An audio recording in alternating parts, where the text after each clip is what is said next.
Welcome to Kingdom and Culture once again. Today we are having a nice story about Diana and the brothers. Feel free and enjoy. Watch to end and learn something. Let's go. Jacob and his large family finally found a place to live after traveling for many years. They settled near a city called Shechem.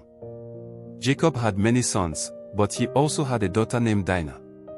She was a kind and curious young girl who liked to explore and meet new people. One day, Dinah went to visit the women who lived in the city.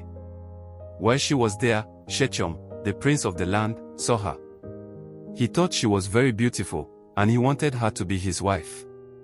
But instead of asking nicely, Shechem did something very wrong. He took Dinah and hurt her.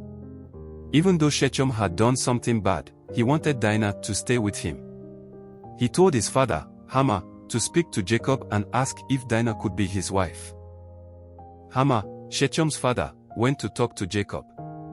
He asked if Shechem could marry Dinah. Hamor also wanted their families to become friends. He said Jacob's family could live in the land, trade, and become rich together. When Jacob heard what happened to Dinah, he felt very sad and angry. But he did not say anything until his sons came home from working in the fields. When Jacob's sons heard the news, they were filled with rage. They could not believe that Shechem had treated their sister so badly.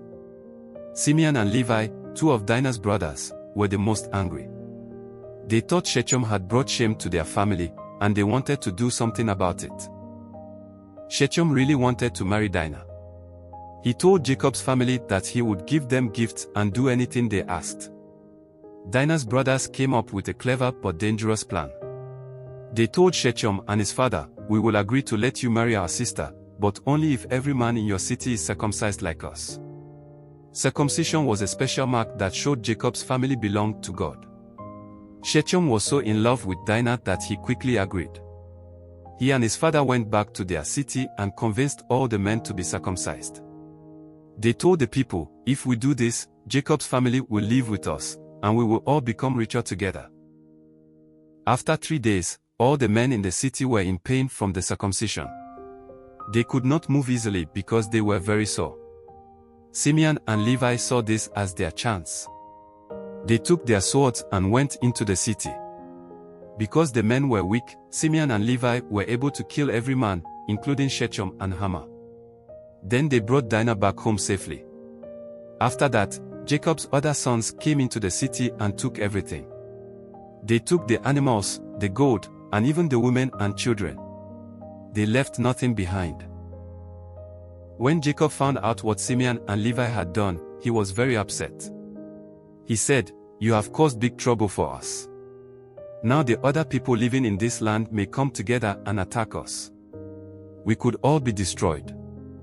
But Simeon and Levi answered, "Should we have let them treat our sister like she was nothing?" Jacob was worried, but God was still with him. God told Jacob to move to another place called Bethel, where he would be safe.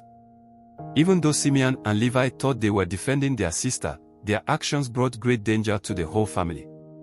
Years later, when Jacob was old and blessing his children, he remembered what Simeon and Levi had done. He warned that their anger was too strong and that their descendants would be scattered in the land of Israel. Even though this was a sad and difficult story, it reminds us that God was still with Jacob's family. God had promised to bless them and make them a great nation, and nothing could stop his plan. Thank you for watching. We hope you learned something from this biblical story. Kindly like, comment and subscribe. Hit the notification bell for more lovely biblical story like this.